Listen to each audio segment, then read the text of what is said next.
And we're back with more Big Beautiful Women Giantess dating action. And apparently, today is the big day. I'm finally going to a water park for the first time. You're in college and you've never been to a water park before? Where do you live? I wonder what the girls are gonna... Now, yeah. You are simultaneously too corrupt and too innocent for this world. I shake my head and slap my cheeks. Focus, let's see here. Got my swim trunks, sunscreen, and my arm floaties. Can you not swim, or are you doing that because you think it's funny? Now, don't get me wrong, sunscreen I understand. Snekberg is basically on the surface of the sun, and yeah, if you're outside for like 5 minutes, you will burn. I can swim, but we are going to a giant water park. Okay, that is a completely fair justification. I will pass no judgments. The water will be a little deeper. Caution, never hurt anybody. Honestly, I think a around-the-waist novelty rubber ducky would be funnier, but okay. We're all set to go. My room suddenly shakes and something taps against my balcony window. I rush outside.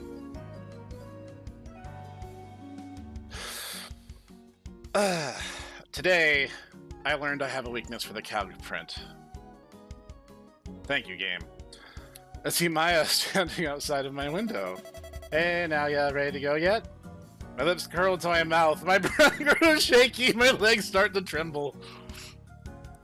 Stain on my shirt, Mom's spaghetti. Maya is ridiculous. That might be today's thumbnail, just being honest. Just. Cow print.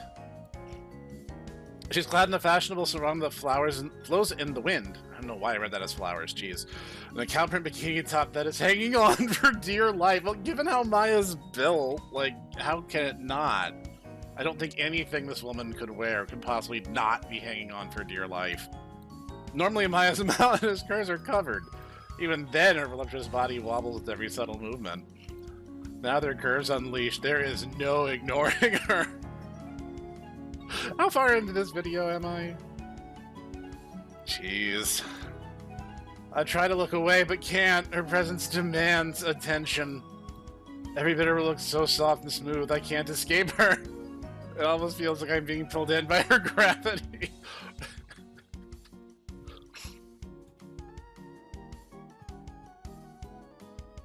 Okay, like, real talk time. Now, yeah, and I are on the same page here. I can't talk. Okay, maybe not that smitten. I can hardly think. That I believe.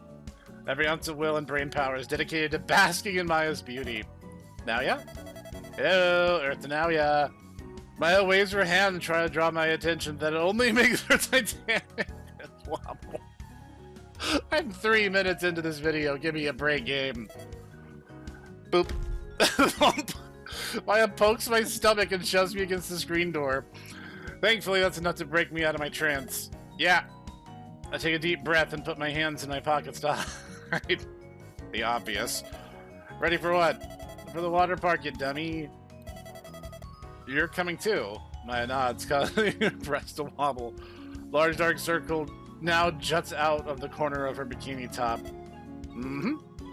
Maya adjusts her bikini top as if she didn't just expose her aerial into the whole entire neighborhood. Ifumi told me all about it and gave me the last ticket. I just couldn't resist. I'm going to go insane. All she did was readjust her top. Why was that so sexy? You kids won't be embarrassing me around, would you? No, not at all. I'm glad you're coming. Hee, thank you, honey buns. Plucks me off my balcony, puts me on her collarbone, and starts heading over to the station. Every step she takes makes an impression that you wouldn't believe. No, Naoya. I believe you. I believe you 100%. I can just hear them slamming against her chest. Look way bigger than they usually do. Well, given your perspective on the matter and how big Maya is, that checks out. I don't know if that's because her sweater compresses them somehow or if she just gained some weight. I'm not going to share the first thing that ran through my mind. I sincerely hope it's a laugh. Okay, now, yeah, just say it out loud. Say it out, you know, for everyone to hear. Why not? I want to fall right into the caramel cleavage and never come out. So, My brain goes empty. I keep waiting for a wardrobe malfunction that refuses to happen. When's the last time you went to a water park? I haven't been since high school. Seriously? You didn't go at all during college? My college was right by the beach, so nobody really saw the point in going to a water park. That's pretty fair, actually. Fair point. Couldn't really go back anyway. I got banned from the local water park. Oh god, what did you do? Public indecency. So, did you lose a bet? Did you get caught in one of the pools? I didn't get caught. Excuse me? Just kidding. Maya giggles. The staff complained that my bikini top was too small. Even though it was the biggest one I could find.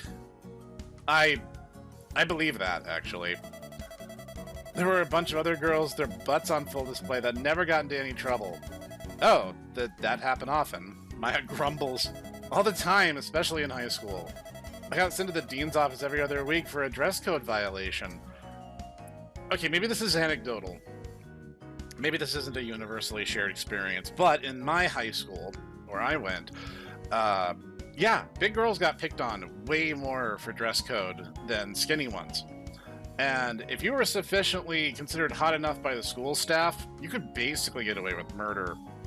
So, any big girl who showed even the smallest bit of her shoulder, never mind anything else, pretty much would instantaneously get in trouble. The double standard was pretty much on flagrant display for everyone to see, but it's not like you as a student could ever do anything about it. Like, you learn pretty early in life that, no, the quote-unquote pretty people get away with everything. It's not my fault their uniforms are too small. Maya sighs as she carefully steps to the tiny ward. Fuko and Afumi don't know how good they have it. You youngsters are so spoiled nowadays. How so? There's just so many more clothing options now, especially after the growth spurt. Girls with a little extra have no trouble finding clothes that fit. Maya, I think you still struggle finding clothes that fit if we're just being candid here. I never thought about it that way. Boobs really can be a heavy burden. That joke works on multiple levels, actually. I've mentioned it before, so I guess I'm not really telling on myself. I've dated women built similarly to Maya, and yeah, several of them have complained that they're heavy, they get in the way, they knock things over, you forget they're there, and then you turn around and slam into something.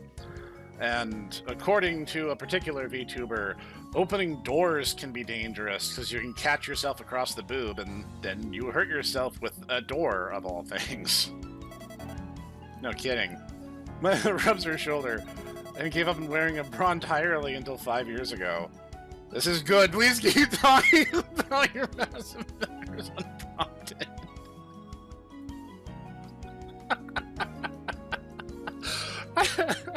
I'm not even 10 minutes in. Go easy on me, game. I mean, I literally took, like, from the last time you guys saw me playing this game to this update, I have taken a grand total of 2 turns, like 2-week rotations, and this event happened. So, like, there has been, like, no downtime. If I had been playing this game straight from the start to now, you would have missed on less than 30 seconds of actual gameplay before Maya just started talking at great length about her chest. This series is either going to launch my YouTube channel into stardom with a very particular niche of people, or it's going to get me demonetized, and I'm just really curious at this point which one's going to happen first. This might be a weird question. Maya turns a corner and adjusts her top again. How's Afumi handling her boobs? Is she scared or anxious at all? No, not at all. If anything, she's super into it. Because Naoya is surrounded by a bunch of crazy pervert giants. Like, I mean, this is probably exactly the reason he moved here, but I'm just saying... Yeah, Hifumi's into it. Really? Oh yeah, she hopes she never stops growing. Maya's chest trembles. That's so cool of her. Maya pats my head. Be sure to tell her that if she needs any help finding clothes or just wants somebody to talk to. Aw, that's really nice. Will do, but why? That can be lonely for us big girls. We gotta stick together. Aw. As I recall, Maya is the biggest and the tallest, which, you know, certainly adds to the allure. Why don't you just tell her this yourself? Ifumi trusts you more. I don't want to seem like a weirdo. You won't, trust me. If anything, Ifumi is the weirdo. No, that's no way to talk about your best friend. I meant that in the nicest possible way. She is a weirdo, and that's why I like her. That's so sweet. She's lucky to have you. But I'm curious now. What makes her a weirdo? She loves boobs more than I do! Maya giggles. I find that quite hard to believe. Give her permission to touch your chest and she'll never let go. Maya takes a deep breath, causing your breast to surge upwards and forwards. I'll have to test out your theory today. Thank you, Naoya. It's like every woman I know is just completely out of her mind. It's not even Naoya's fault. I mean, he blends right in. Like, this group gets on like a house on fire, but let me tell ya, Naoya's in good company. You take the train for half an hour, and soon arrive at the park. Despite its size, it's a pretty standard water park affair. It's got your lazy rivers, water slides, and wave pools. But it also has a spa section full of saunas and jacuzzis for giants who just want to hang out. I also hear the snack bar is pretty solid. According to online reviews, this place has the best churros in the continent. Dang, that sounds good. I look forward to trying them. We look up at a sign beside a ticket booth saying, "Welcome to Pacific Palace." There's a smaller sign that says, "No tinies allowed," right under it. I didn't know tinies weren't allowed here. Nor did I. I don't recall seeing that anywhere on the website. Maybe it's a new policy. Let me check. Pull out my phone and check the website. Dear customers, due to some unfortunate accidents, anyone under 4 meters will no longer be allowed at our park. Please go to a tiny park instead. Sincerely, Pacific Palace staff. That's so rude. Like, go somewhere else instead. Like, who's handling the PR for this place? What kind of circumstances? I do some more research. Turns out 10 people have already drowned in this park. Some even got stuck in the jacuzzi jets. As incredible as the shock absorbers are, they can't protect against everything. Yeah, you'll be fine. If you get hurt, I can just resuscitate you. Uh-huh. How do you plan on doing that? I'm a registered nurse. Wait, really? That was kind of going to be my reaction too, if we're being perfectly honest. Yep. What do you think I was? You think I was always a landlady? No, of course not. I just had no idea. Thank you. I got Maya's cheek. Still, that doesn't help us sneak me in. Maybe we could go somewhere else? No, the girls are looking forward to this. There's no way we're canceling last minute. And the website insists the park doesn't take refunds. I'm getting my money's worth. I'm glad we think alike. I know how I can sneak you in, and I think I know where this is going. I need that, Now, to be fair, I've never actually watched Amazing World of Gumball, but I've seen the meme, like, over and over and over again, where it's like, I think we all know where this is going. Are you claustrophobic at all? No, why? I've had an MRI recently, so, no. No, I'm not. Actually, the only thing that bothered me about that whole process was laying on that uncomfortable, uncushioned table. That was the real hell. Maya grabs me over her shoulder and stuffs me nice and tight under her right boob. Okay, I thought she was going to do the old cleavage trick, but yeah, you know, that works too. There we go. How's that? It's hot, heavy, and sweaty, but oh so comfortable. If I fully extend my body, I can just barely poke my head out from the side of Maya's boob. I can also retreat very easily. It's perfect. My entire body rests against Maya's boob and sinks into its softness. Thank you. Don't mention it. Consider it thanks for being such a good tenant. Maya pats her breast while it's causing it to gently ripple and slosh against me. To her, I'm sure this is just a minute, barely perceptible motion. But to me, it feels like the ocean's waves crashing against me. I never want to leave. Hey, Maya! Familiar voice beckons us from behind. Shh. Maya squishes her breast against me. Just stay quiet until I give the signal, alright? I try to speak, my words are smothered by boob. Maya turns around. I see my friends all in their usual attire.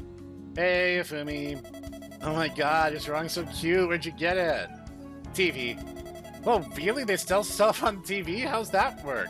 It's mostly done late at night, but a commercial comes on and some gentleman yells at the camera urging you to call a number to buy a product. It's mostly done for cutlery and home appliances, but there's some cute clothes available every now and then, too. No kidding. To think, the shopping methods of the ancients were still in use.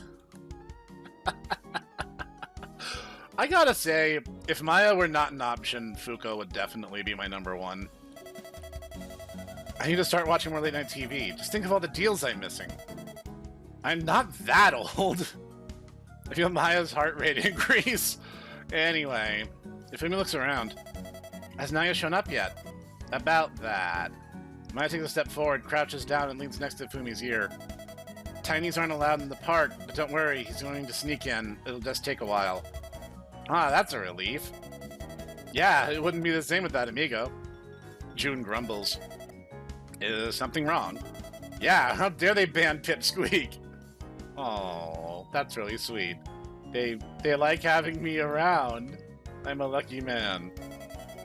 That's genuinely sweet, and now he actually has this very heartfelt reaction to it. Like, that's really nice. I'm sure they just don't want anybody getting hurt. You can't just ban stuff to keep people safe. How else are people supposed to get stronger if they can't be exposed to danger? Okay, Junebug, let's hurry up and get you changed. I gotta see what you're rocking under those wraps. Like, June is almost in a swimsuit given her outfit. Girls all approach the front ticket gate and show the park employee their online tickets. Alright, just gotta check your bags real quick. Why? We got too many people trying to sneak tinies in. It's just park policy. Please open your bag. Okay. Ifumi shivers but acquiesces to the employee's demands. Alright, everything looks good. You're all free to go. Yay, thank you. What were you so worried about? Don't worry about it. But I wanna... She said don't worry about it. Okay. Girls all enter the changing room. Hehehe, now time for true bonding to commence. What the hell are you going on about? According to my research, it is paramount for friends to explore each other's bodies in order to become true friends. Fuko, no. Bad. Down. Hand check, young lady. Fuko, you really need to stop getting life advice from H-Dojin that you find online. June, you gotta undress for the sake of our friendship. June's jaw is open, but she can't say anything. I don't blame her. I'm too dumbfounded to say anything either. Pardon me, where are my manners? It's only natural to lower one's shield before expecting others to do the same. Oh, right. I'm not in streamer mode. Oh, to bask in my glory. Ah! I didn't know you had inverted nipples. They're super cute. Seriously, they're just inverted. What's so cute about them? You're shining with an arcane energy. How do I explain this? It's actually a thing that happens to some women, especially if they're particularly large. It can just basically tuck inward. It can make breastfeeding complicated, but there's ways around it. Like, other than that, it's just a thing that happens. And, I don't know, some people make it a big deal. Ifumi snaps her fingers. I know, it's like the nipples are hiding. And they only come out when they're excited. Of course Ifumi would be weird about it. It's like they're shy and you gotta try really hard to be their friend. Seriously? And her nipples just come out? Totally. Observe. Ifumi squats down and starts drawing circles around. Ifumi, why? Why aren't you just... Why is everyone... Like, June is the straight woman, which I think is hysterical given that she's insane too. Like, everyone I know is just a complete maniac. Fuko bites her lip and shivers, but doesn't resist Ifumi's advances. Wait, wee. Fuko's signature grotesque laugh oozes from her lips and fills the room. I can't tell if she's having fun or trying to utter a curse. Sis, stop being weird. Just get changed already. Nay, not yet. I gotta see how long it takes Ifumi to get little Fuko's out.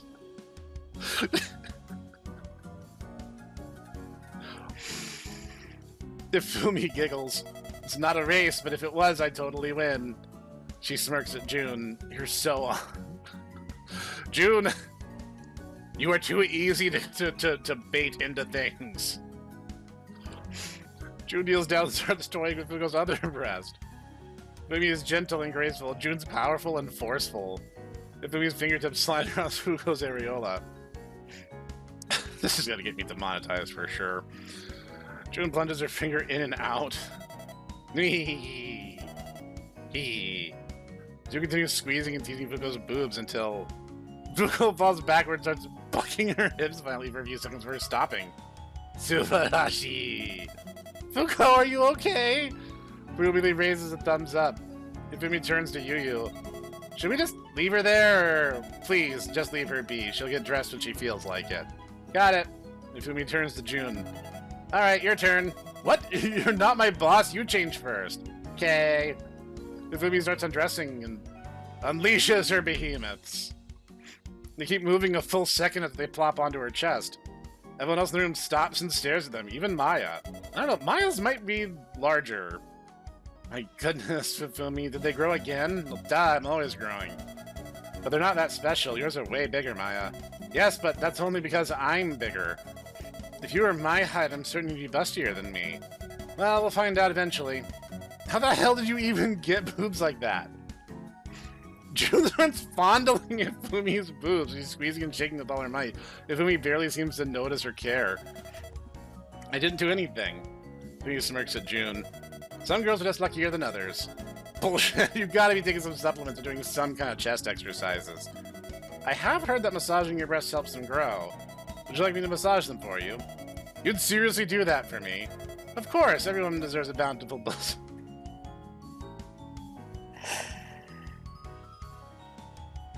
This is my life now. This is how this next channel ends. Not with a bang, but with a boob. Okay. I'm going to go feral. Now, yeah, down. Thanks, Maya. I appreciate it. June gives Ifumi's boobs one more vindictive squeeze for letting go. Is there a certain size you'd want your chest to be, June? I feel Maya's heart rate increase once more. Bigger than Ifumi's? June replies without a moment of hesitation. This is like a weird thing.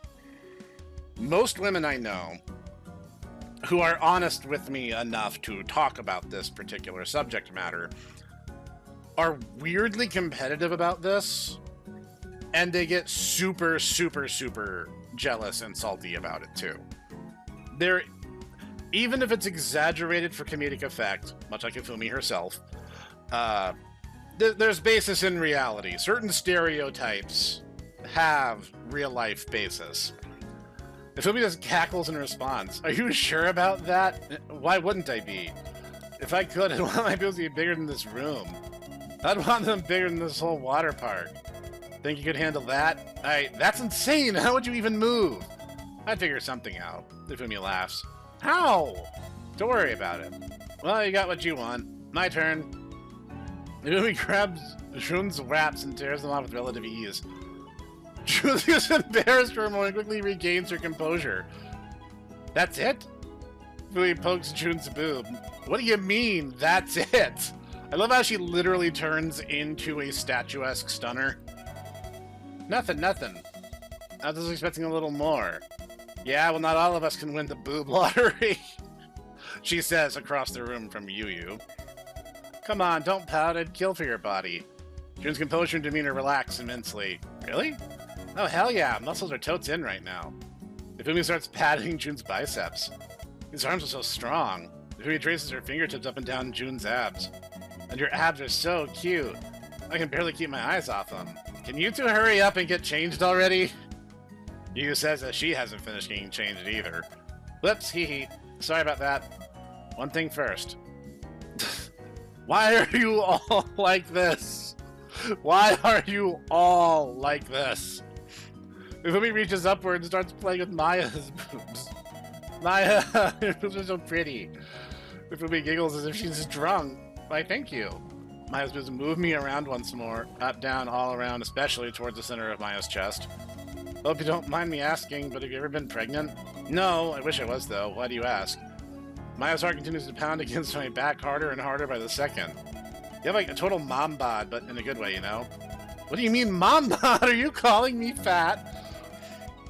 A little bit, but in a good way. My mom always told me guys like girls with a little extra cushion. I can confirm. Fuko raises her finger. You'd be surprised how many dudes are chubby chasers. You know, I'm hard-pressed to argue the point. You think now he has a chubby...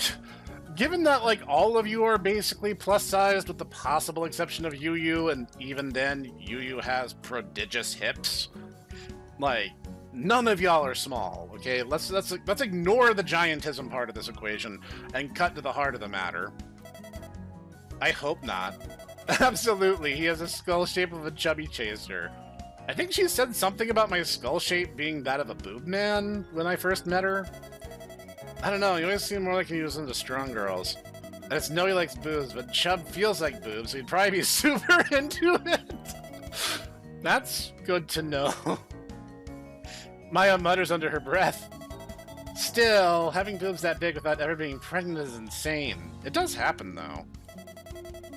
Come now, they're not that big. Maya, you are like 80%. Are you kidding? You can feed a whole village with these bugs.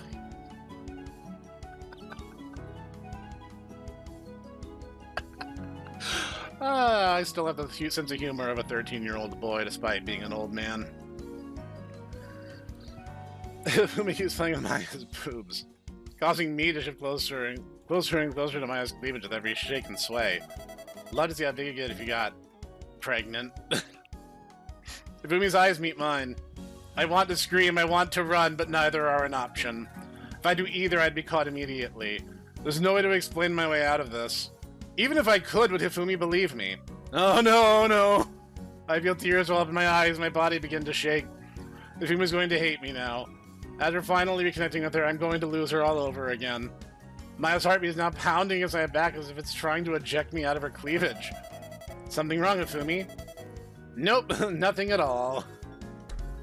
Hifumi slaps Maya's boobs together 3 times. Hifumi, why? We are in a public place. Any random stranger can just walk in at any second. Why are you like this? Nothing going to get fat pair of boobers. Hifumi slaps Maya's boobs together one last time for good measure before letting go. Am I gonna have to age restrict this video? We're past the 10-minute mark, but like, I'm now more disoriented than I ever thought possible. I can barely breathe. I can barely think. I'm coated in Maya's sweat. The whole world feels like it's going to collapse in on me. What is Hifumi going to do? Is she going to tell everyone? Is she going to crush me? Whatever she's planning, I wish she would just get it over with already. The suspense is worse than the actual punishment. Hey, Yu, I haven't gotten a chance to check you out yet. Jean shorts and a plain red top, huh? Yeah, you got a problem with that? Like, without her apron, you can see her hips even more now. Not at all, I think it's mad cute. Oh, thanks.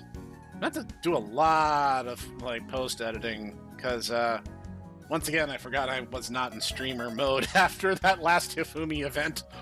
Something wrong? No, just everyone used to make fun of me for being flat in the locker room.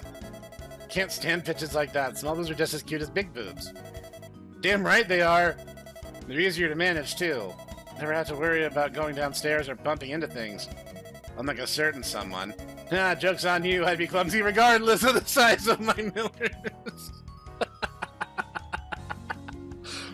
Oh, Fuko. Huh, never thought you liked small boobs, Hifumi. What's not to love? They're so perky. And there's just something super cute about them. You smile and stature grow more proud by the minute. The rest eventually change and head out of the changing room and into the park. Anyone hear from Naoya yet? I'm starting to worry about him. Let me check my phone. Oh my. Maya puts her phone to her ear. Yes? Wait here, I'll go pick him up. Godspeed. Of course, Fuko, being the weirdo, chooses the school-style one-piece. Maya walks away behind the snack bar for pulling me out from under her breast. You okay there? I've been better. I think Hifumi saw me. Good luck with that. Thanks. What should we do if an employee catches me? Oh, they're not going to catch you. Most of these employees are students, just like you. And half of them are drunk, and the other half aren't paid enough to care about that rule. How do you know this? I worked at a water park one summer. You'd be surprised how many shenanigans we got away with there. I don't know if that makes me feel better or worse. Don't worry about it. Maya puts me on her collarbone and heads back to the group. June, you're just wearing what you always wear! I was right, she didn't even bother changing! And of course, Ifumi also goes the cow print way, which, you know, excellent call, Mr. Raccoon, sir. Yee, Pipsqueak, good to see ya. How'd you manage to sneak in here? Yeah, now, yeah, tell us. I'd rather not talk about it. Mm-hmm. Ifumi's grin grows wider by the second. I want to cry. But I won't. That won't help anyone. But what should I do? What is... Oh, alright. I like both these things. I'm thinking Lazy River, personally. Anyone want to hit up the Lazy River with me? I'm down. Me too. Care to join us, sis? I'd love to, but I'm gonna hit the water slide to Jun and Ifumi. Alright, behave yourself. Somehow, I don't know, like, first off, like, I like water slides, but I'm old now, so, like, I have to be a little bit more cautious than I used to be. That being said, like, Lazy River is just fun, because you just bob around and you can swim if you want to go a little bit faster, and if not, you can just kick back on it too. I guess I did kind of suspect that Maya and Yu would be more Lazy River types, where Hifumi and Jun would be more water slide, but I honestly didn't consciously put it together until they started talking about it. I will. Make good choices. Fugo grumbles we're heading off into the park with Hifumi and Jun. Jun rushes off ahead of everyone. Hifumi looks back at me with a devilish grin before jogging to catch up with Jun. What was that about? What do you mean? I don't know, Hifumi just looks like she's hiding something. I'm sure that's just your imagination. Maya gives Yu a light pat on the butt before walking east toward the Lazy River. Come on, let's hurry before all the inner tubes are taken. Right. Yu hides me on her collarbone under her Titanic ponytail. That's one way to go stealth. After a few minutes of walking, we arrived at the Lazy River. Maya and Yu each get inner tubes so could fit apartments in and start floating lazily throughout the river amongst a bunch of other guests. Ah. Maya relaxes and looks up at the boundless blue sky. This is the life. You're telling me. Yu goes limp for 5 seconds for perking up. Alrighty, that's enough R&R. Time to get to work. Yu grabs me off her shoulder and throws me onto Maya's belly. But what do you mean work?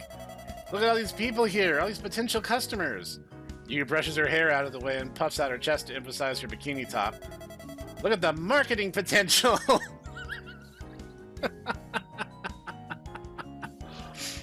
You know, it's hard to keep a good advertiser down, what can I say? Yu reaches into her ponytail.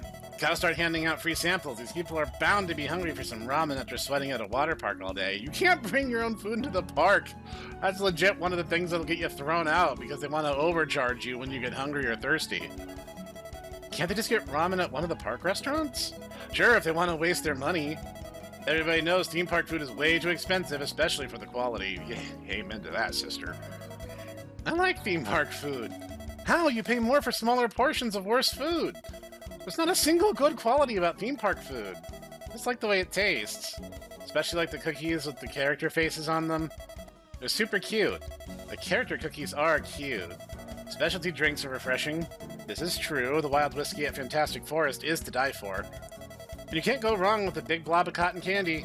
Okay, but besides the cookies and the drinks and the cotton candy, there's not a single good thing about theme park food. It's part of the experience. You put a mascot people like on something, you can charge whatever you want. Yu sighs. She's right, you know. Spent way too much money gambling for JPEGs of characters I like. Ah, you're a gacha addict. Understood. I really need to settle on a mascot design. Yu pulls out packets of ramen flavoring and starts passing them out to park visitors she passes by. Come to Yugiri Ramen, giant flavor, tiny prices. Check out Yugiri Ramen, your stomach will leave as full as your wallet. You know, if you need some help marketing, I can help you out. I'd appreciate that. What do you know about marketing? I thought you used to be a nurse. Well, before I was a nurse, I was a gravure model. I actually genuinely don't know how to say that word out loud. I've only ever read it. Since when was modeling advertising? Modeling has always been advertising. Whether you're promoting yourself, a car, or some video game, models can have a big impact on sales. That is actually true. That is an extension of the halo effect. We don't just stand around and look pretty, we have to talk to guests and make them feel nice and cozy. Even if we did just stand around and look pretty, that's hard to do. We have to diet and spend hours doing makeup, and then we have to... Maya spends the next 10 minutes lecturing Yu and I on the intricacies and challenges of being a grab-ver model. Just go to the comments now and tell me how I'm saying that word wrong. I would have thought a red-blooded man like yourself would have a little more respect for grab-ver models. Oh, no, I have nothing but respect for models, seriously.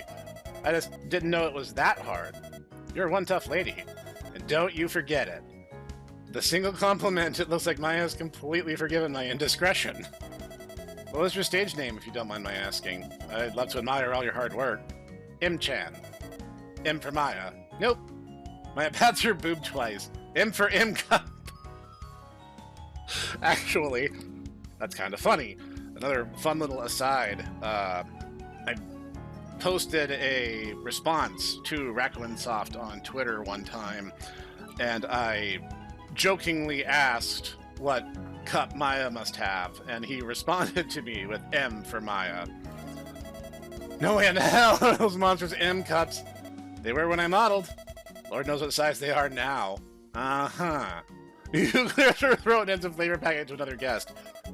What would be your strategy for driving sales? I stand outside your restaurant. Uh-huh. In a golden bikini. Go on. With a ramen bowl on my head. Uh-huh. Anything else? Nope, that's it. I don't know, seems a bit simple, doesn't it? You'd be surprised what a pretty lady in a bikini can accomplish. Maybe I was wrong. Maybe this is the thumbnail for today's episode. You want to turn people's heads? Maya puffs out her chest. You put me out in front of your store, everyone in town will be pouring into your shop. I guarantee it. Yes, one might say the cups runneth over. You glances down at Maya's chest. You make a convincing argument. What are your rates? Just give me a good dinner that night and we'll be even. Well, really? Are you sure? Maya nods. Mm-hmm. I don't need to worry about money. Maya taps top of my head. And this little fella helps keep my rent paid. Thank you. That means a lot. You know, I don't know yet what would be a good day for that, but I'll keep you posted. Please do. This is exciting. It'll be my shop's first cross-promotional event. Gotta make sure it's perfect. Will you be selling anything at the store? I could sell some autographs. I should also have some old DVDs and postcard sets lying around somewhere. Let me know if you need help finding any of that. Will do. Maya cups her cheeks. I can hardly wait. It's gonna be so much fun. I thought you said modeling was hard work. Oh, it is, but it'll also be fun getting to be M-chan again.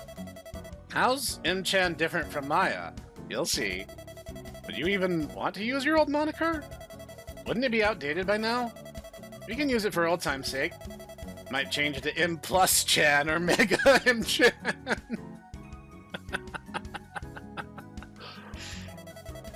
We'll see how I feel that day. Think we should get Hifumi in on this as well? That's a great idea. She's on that internet a bunch, isn't she? You could say that.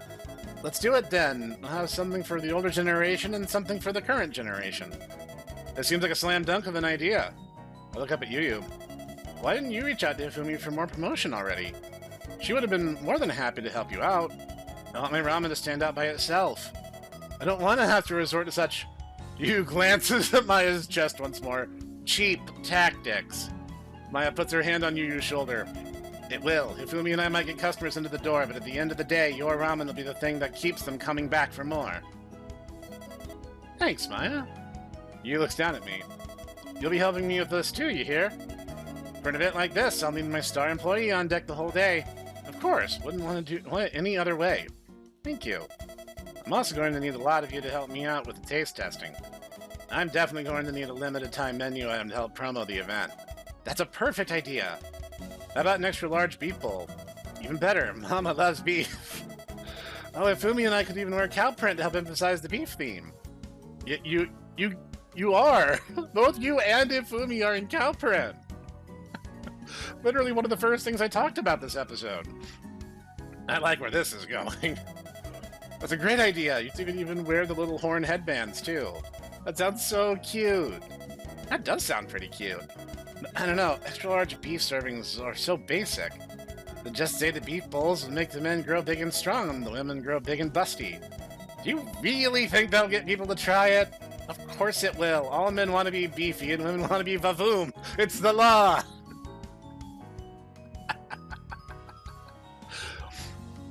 Nice shout out there.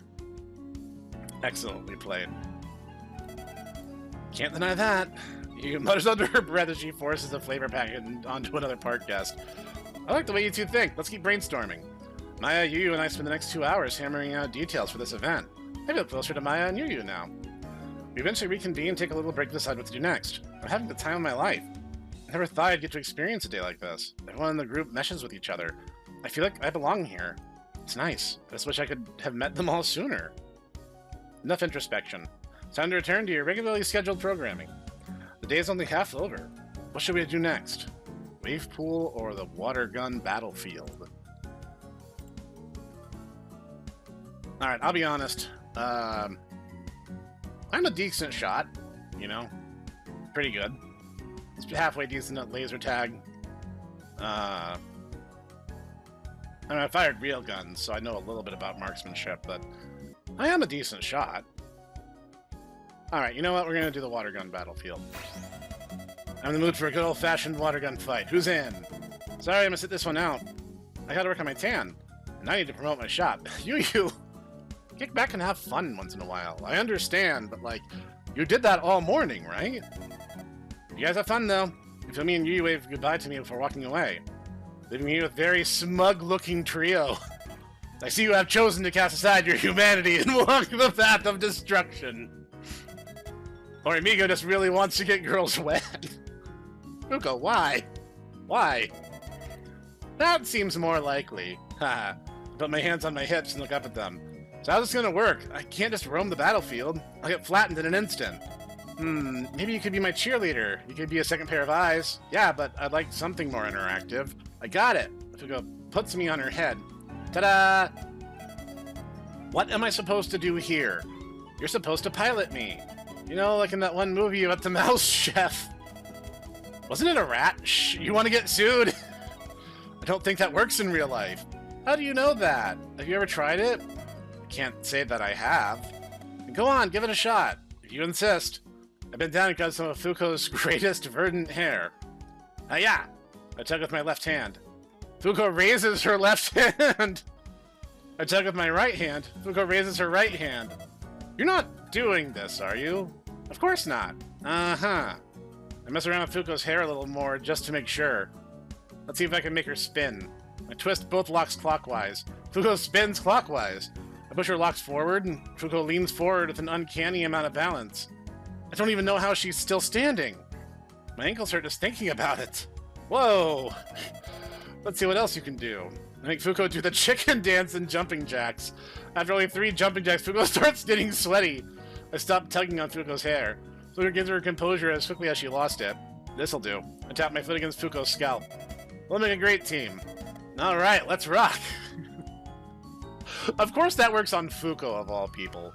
3 of us head towards the water fight arena. It's already a battlefield. Those water machine guns laying down oppressive suppressing fire. The sniper rifles knocking Class 1 giants off their feet. Class 4 giants throwing out mass amounts of water from buckets and washing smaller giants away. There's even modified M202s firing water missiles. Half of the people here have bruises. But everyone seems to be laughing and having a good time. Maya grabs a bucket and starts throwing down tsunamis worth of water onto opponents. June grabs a hose and starts spraying down others from a distance. There doesn't seem to be any teams or rules. It's complete and utter free-for-all. Meanwhile, Fuko remains frozen at the entrance. Her body is shaking. Amigo, are you alright? Yeah, I'm okay. Haha. Why do you ask? I'm always okay. Haha. Do you not want to do this? I do, just... They want me here, right? They're not just hanging out with me to be nice. Oh, Fuko. I bend down and rub Fuko's scalp. Hey, what brought this on? I know, I just feel like everyone's going to gang up on me the second I walk in there. Even if they do, I'll guide you to safety, don't worry. I stand tall and grab Fuko's hair. Of course, with you piloting me, I got nothing to worry about. Sally forth, amigo, let us enter the Garden of Madness! I make Fuko sprint into the battlefield and grab a water shotgun and a water rifle. Suppressing fire! I make Fuko take aim at anything and everything that's moving. We managed to hit some girls around Fuko's height before shooting at a girl roughly June's height. She locks eyes with us before throwing a water balloon double the size of Fuko's head at us. Retreat! I think we go hide behind some cover. Ba-toom! Water balloon crashes against the cover and explodes, creating a cascade of water that spreads out and soaks everything else near the cover. Dawn, dawn, dawn. Giant quickly approaches. Hee. Maya comes out of nowhere and hits the woman with a comically large bucket's worth of water. The sheer force of the impact is to sweep the woman off her feet and flood the whole vicinity ankle deep. Maya, nice assist. No need for the thanks. Maya puts her bucket under a hose. Once this fills up, you're next. Retreat! I guide Fuko deeper into the battleground while avoiding all manner of projectiles. Water blasts, water missiles, hose streams. Manage to avoid all ow. We take some hit. Ow, ow, ow. We take a lot of hits, but we're still managing just fine. I mean, to be fair, Fuko is a big target. After half a minute, we see June beside some cover throwing water balloons at other giants with astonishing speed and dreadful accuracy. She's got incredible form. Wouldn't be surprised if she used to play baseball. Take me to her. I want to get at least one good hit in. Roger, roger. I push Fuko's hair as far forward as I can. Fuko starts sprinting much faster than I thought she was capable of. She starts rapidly pumping her guns as we approach June's position. June! Fuko! June throws 3 balloons at Fuko. Fuko shoots all of them before they can hit her, creating a curtain of water between them. June picks up another water balloon and prepares to throw it at Fuko. But I help Fuko shoot that balloon right out of June's hand before she can throw it. Most impressive. You're tougher than you look. June and Fuko start walking in circles as aquatic chaos continues around them. Heh, looks like all the VR training finally paid off. I take a pot shot at June, but she tilts her head. VR training will never beat the real thing. June pulls a pair of water pistols out from her bikini top and aims them at Fuko. Amigo, you move, I shoot. Got it. June starts rapid firing at Fuko, but I'm imagining Fuko duck and weave through all of them. Fuko slides under June and aims a shotgun right at June's chest. June smirks and lifts her head at a 90-degree angle, her leg at a 90-degree angle, kicking the shotgun right out of Fuko's hand. Too slow. June shoots Fuko twice in the eyes, only for Fuko's glasses to block the blasts. Yep. Fuko slings the rifle off her back and shoots June in the chest. June just rolls to the right, continues shooting at Fuko. I think Fuko jump to the left and return fire. Fuko and June keep running and firing in circles, neither one hitting the other, despite them being almost within arm's reach of each other. So this is like some, water gun kata or something.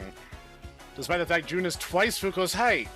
I blame Fuko for this, but there's so much water in my eyes. I can barely see anything. Fortunately, it seems Fuko can barely see too. There she is! The stray water balloon approaches June from her right, but she doesn't see it coming. It's almost the size of Fuko's stomach. No! Fuko breaks free from my control and leaps between the balloon and June. The balloon breaks against Fuko, leaving her soaked on the ground with a pink belly. Fuko? Fuko! June falls to her knees and cradles Fuko's head in her arms. Why did you do that? Nobody hurts my friend. Another balloon comes careening towards June. June catches it in her hand without looking. Nobody dares hurt my friend either. June reaches up and catches the shotgun she kicked into the air. Let's make that bitch pay. This is getting really dramatic, guys. June cocks the shotgun and hands it to Fuko. Hell yeah. Fuko gets up with June's help. I wipe the water from my eyes and survey the area. We're surrounded by a dozen giants.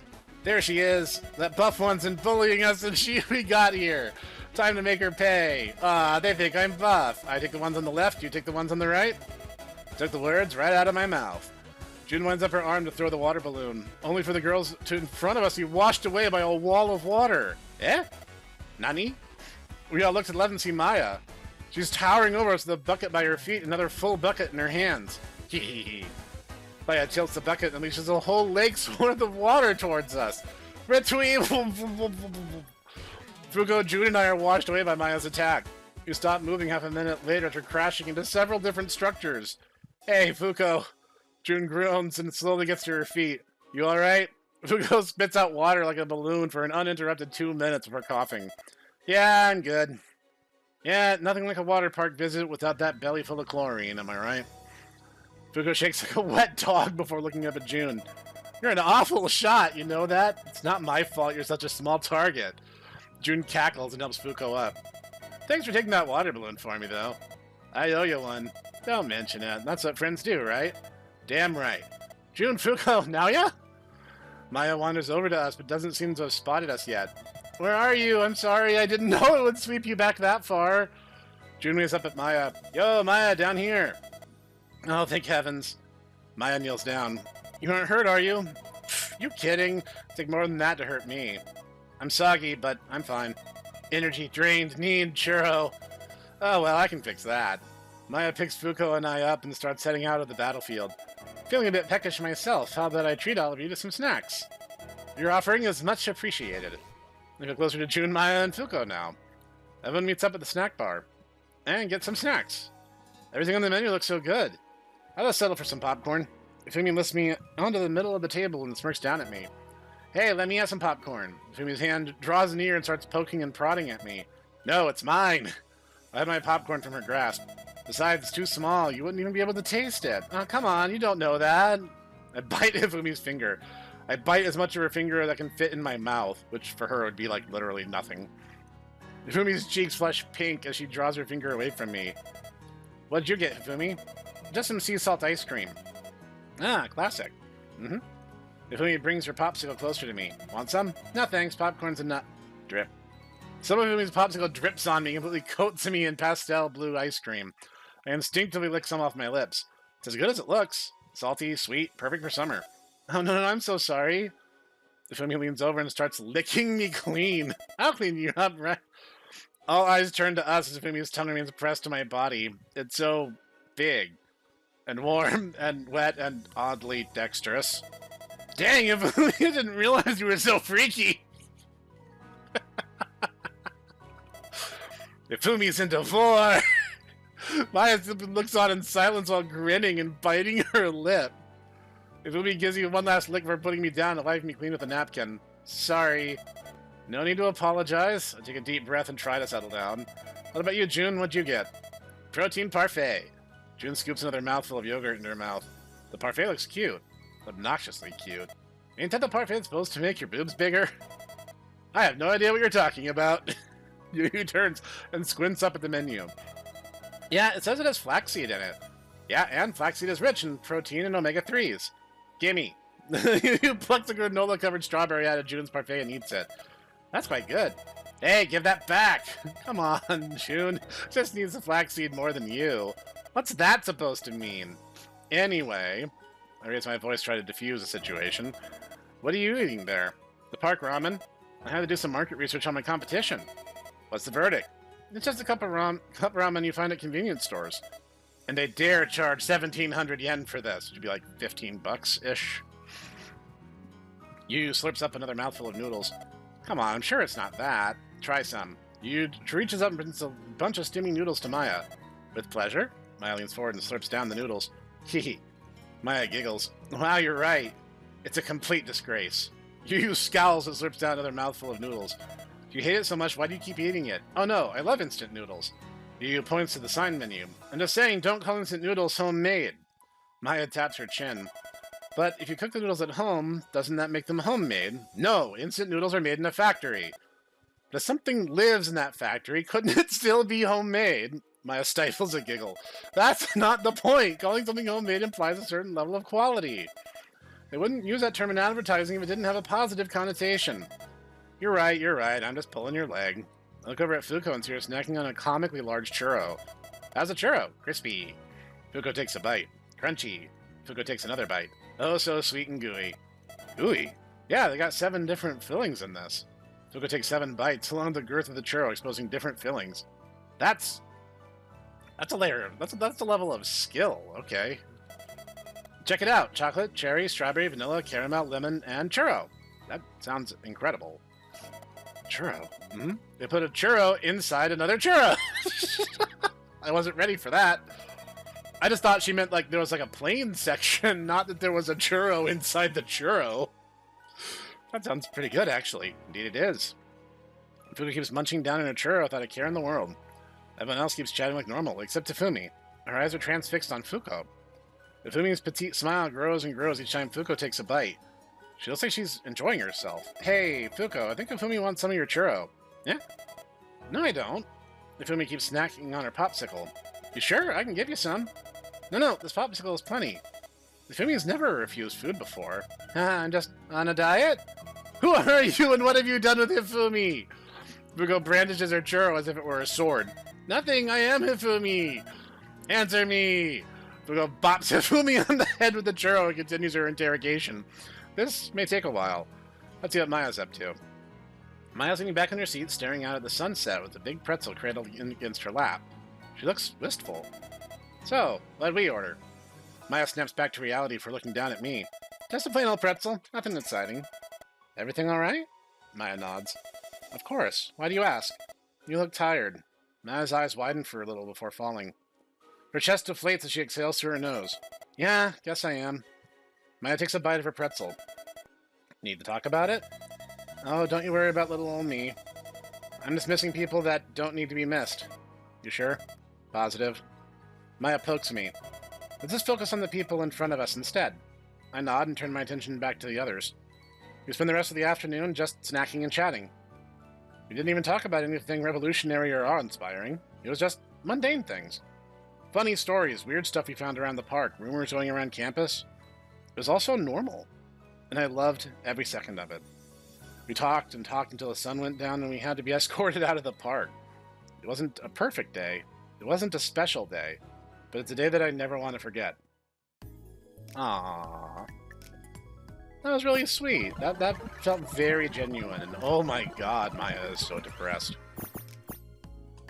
Okay, so we might have an opportunity. Let's see what happens. I really want to go over to Maya's for dinner. Ah, we are ready to progress the story.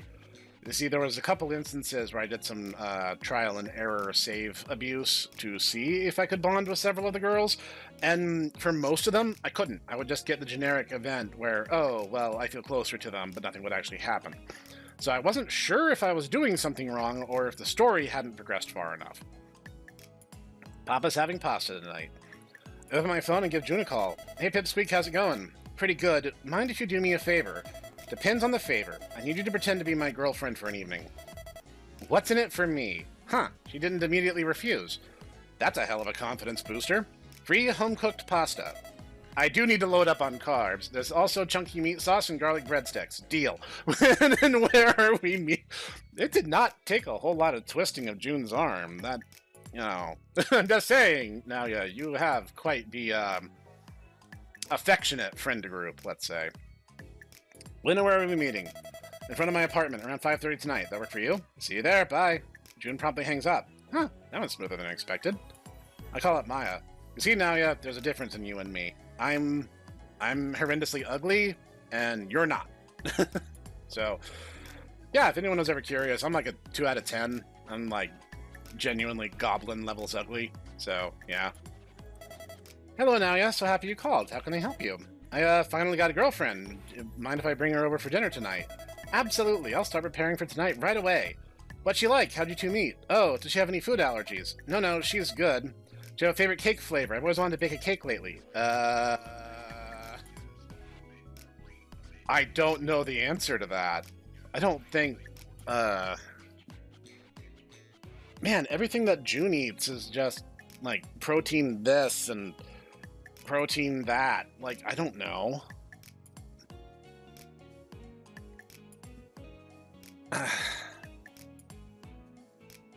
I mean, I'm of the opinion that everyone loves chocolate, but every now and then I'm surprised by weirdos who are like, I like vanilla. And I'm like, you like the thing that barely tastes like anything? I don't understand. I don't know. I remember we ate cookies during the bake sale event, but I don't remember if those cookies were any particular type. June strikes me as a lemon type, so maybe I'll go for that and test my luck. If I end up being completely wrong, it's not like she's actually my girlfriend, right?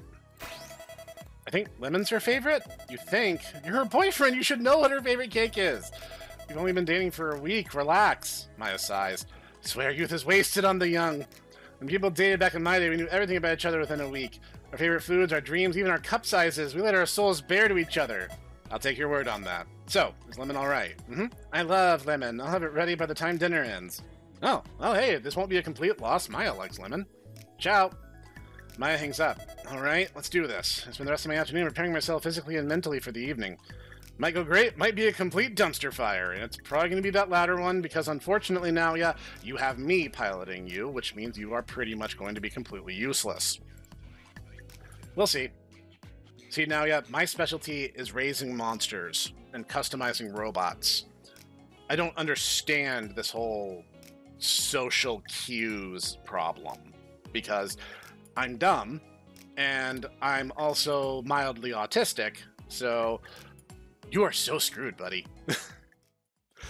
Eventually, day turns to dusk, and I am now waiting outside Maya's house in a pair of freshly cleaned jeans and a new polo shirt my mom bought me for me a few months ago.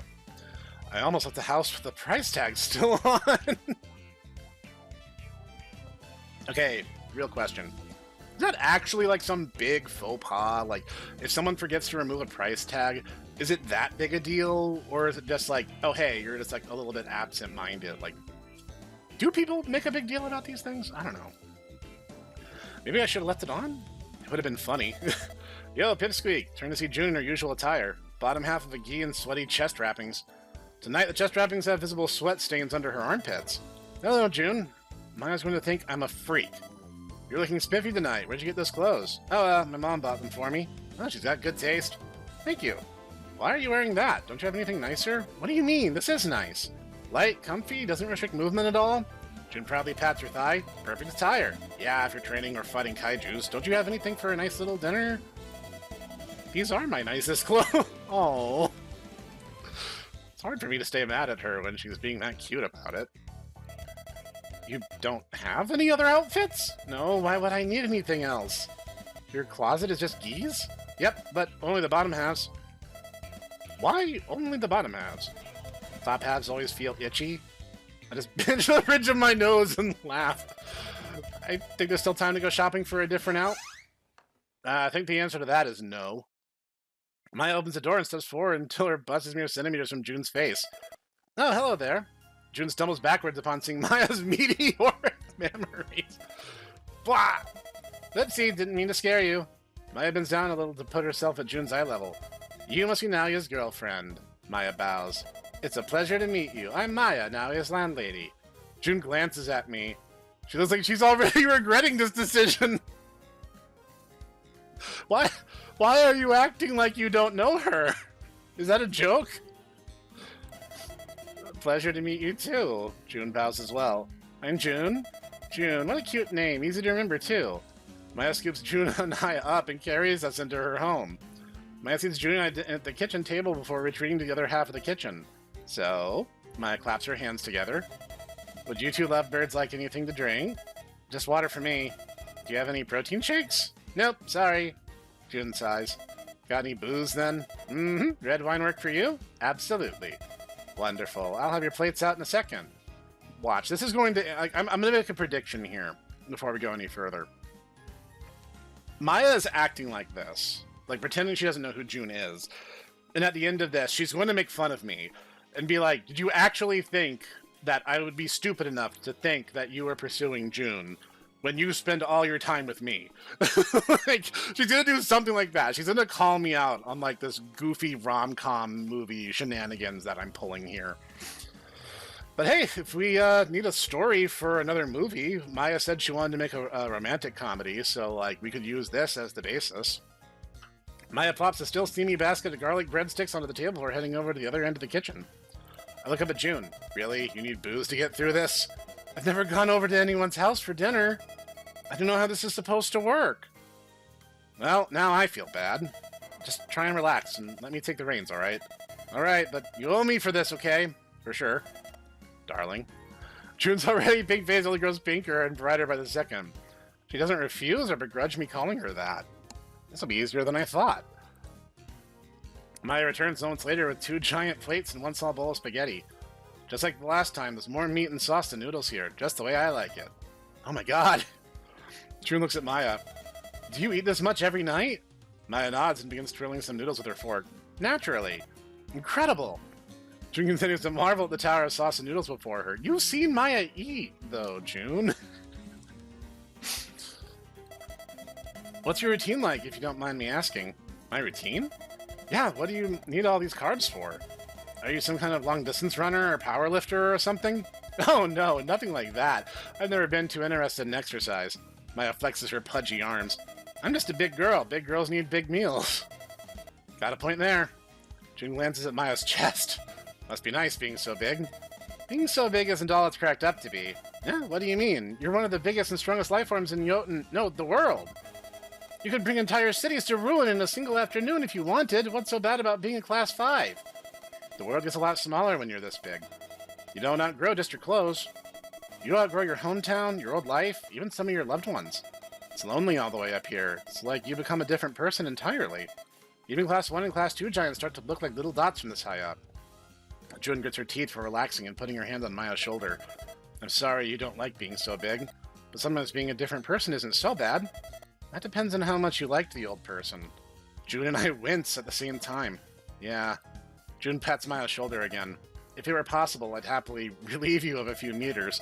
You're very sweet, thank you. Although that might not be a hypothetical forever. Really?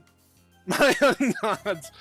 Apparently some scientists at Naya's school are trying to isolate the cause of giantism.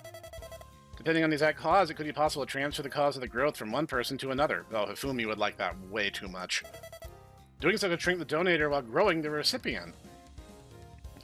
Once again, Maya, Fuko, and Hifumi would probably get some mileage out of that. I don't know how you would feel about it. Why is it mere concept? Dude, chill. If they figure that out, I'm putting us first in line for that procedure. Thank you. My emotions towards June. Enough about me. I want to hear about you two. Maya slurps up a mouthful of noodles. What do you want to know? Everything. How you two met, what you like about each other, how far you two have already gone. June glances at me, then starts guzzling down noodles. I keep waiting for her to stop, but she never does. Well, I'm waiting. Well. Be honest, be romantic, be spicy.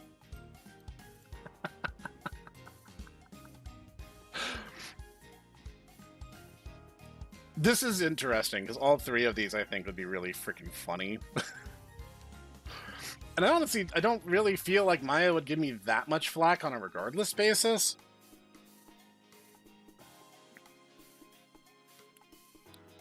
Like, I feel like Maya might like it if I give her the spicy version, but I feel like June would get really mad at me for it. I think romantic might win both of them over, at least in the short term, but like, I do kind of feel like I want to be honest about the situation. Like, I like Maya. Like, I want to marry Maya. That is the point of my run. And so, that being the case,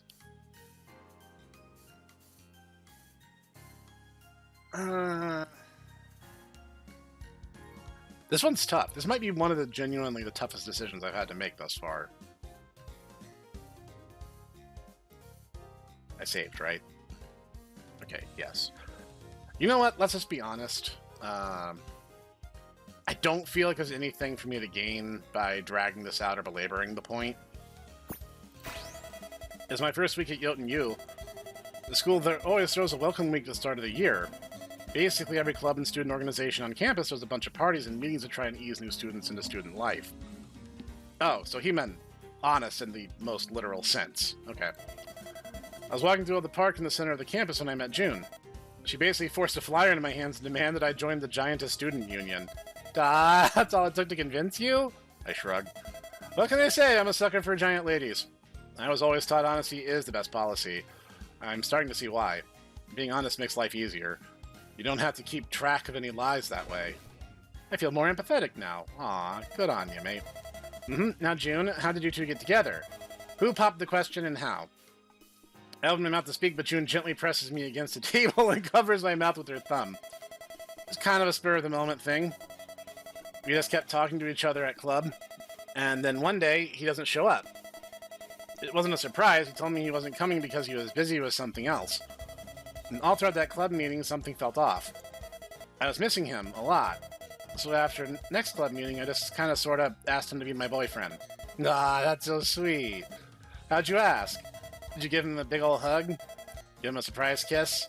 Ask him while giving him a slide? Damn, Maya, chill! What? No. I just popped the question while we were having lunch. Oh, a bold move. How did he respond? Pipsqueak started crying. He was so overwhelmed, but accepted almost immediately. It was super cute. That's not how it happened. You were stuttering like crazy. Your face was super red and you were sweating like a pig in heat. That's not true. I was only sweating because it was really hot that day.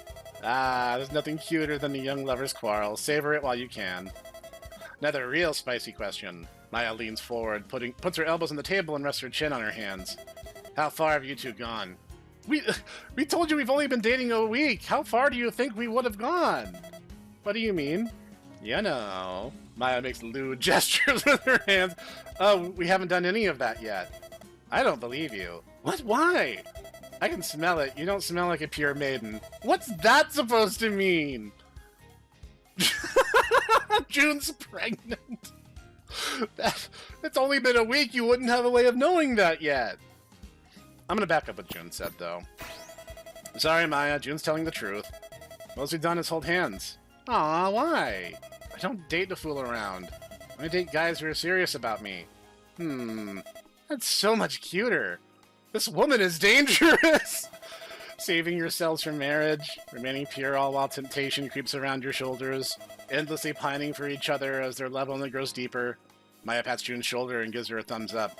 June, darling, put a ring on this one as soon as you can!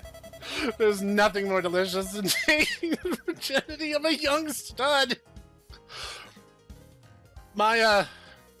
Yeah, no, Nalia's right. You are dangerous. Taking it during a honeymoon. That's to die for. I'll keep that in mind. 3 of us eventually settle down and finish our meals. I swear the breadsticks taste better this time, but I have no idea what she added to them. I need to get the recipe for these. What did you think? Pasta's pretty good, but that sauce is to die for. Any chance I can have the recipe? Sure thing, hun. I'm glad you liked it. Maya gets out of her seat.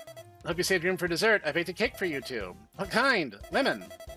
Yeah, thanks, but no. Dang it. I botched it. I thought she was eating a lemon cookie during the bake sale. What? Now you said you love lemon cake. June glares at me. Did you at least give it a try? Sure. Thank you, June. I cut slices for her and June and a crumb for me. Don't worry, it's not just a lemon cake, it's lemon mixed berry pound cake. Huh. That actually sounds pretty good.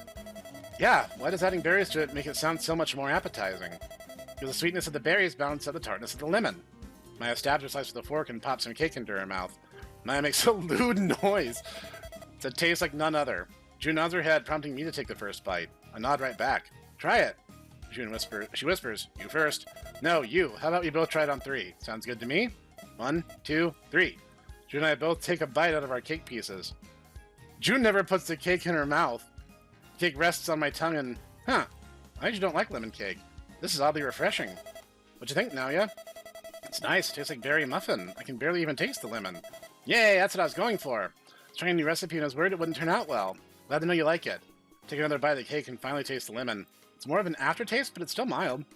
It's kind of like putting a slice of lemon in a big cup of water. That kind of mild. I don't like it. I love it. I take another bite and look at June. Honey, is there any way you can make this for me? I'll love you forever if you do. Shut your trap! June takes a bite of her cake and braces herself, only to relax seconds later. That's really damn good. June starts gingerly eating the cake. She's not crazy about it. I can tell she'd prefer to eat something else. But she's too polite to not eat it. Is June usually not like lemons? Yeah, she refuses to eat any fruits or vegetables.